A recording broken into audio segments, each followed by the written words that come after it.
Well, how do you put all the pieces in the puzzle that is Bluestocking? She's foxing you a little bit, isn't she? Even though she's of a very, very, very high calibre. But enjoying her winter by the looks of it. Yeah, she had a good holiday at Banstead Manor and came back there just before Christmas. She's done well. I kind of like them going woolly, and she's gone very woolly, which is good.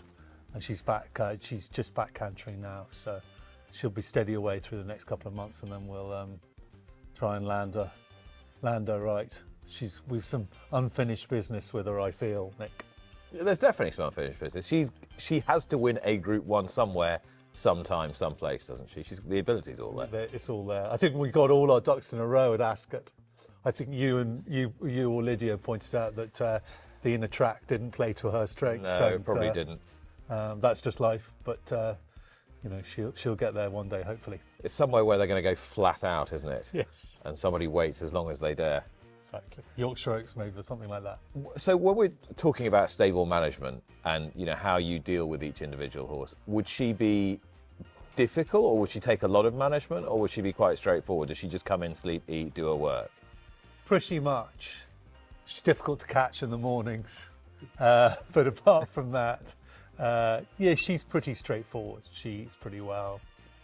She trains in a pretty even-handed manner. She's not a filly who needs a lot of fast work, so she's quite easy to deal with. But a filly who keeps her weight very level once you've got her fit. So I don't think we did very much work with her run to run last year, and she ran pretty regularly. She must have run 6 or 7 times. Took a long time to come right in the spring, and we had to mind her then. So with that in mind, we're looking at this through a nutrition prism. When you get a horse in like this, and you just come in off the holiday, what do you start with, and where do you progress to? So she would be on the Recoup 11 for the time being, mixed with the race 13, and then she would graduate from a third to 2/3 to a full race 13 once she was in full work. But she would be on that long before she started fast work as well. So she'd be on the full race 13 long before she started that, and that would.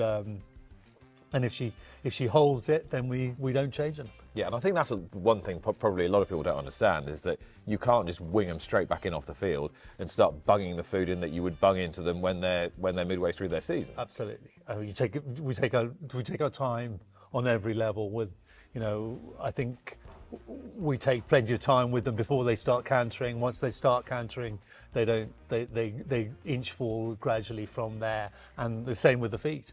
The feed is in ratio to that. She's a much leaner, longer model than she was at the back end of her 2-year-old career. Now she has changed shape, but she was always a filly, was pretty robust.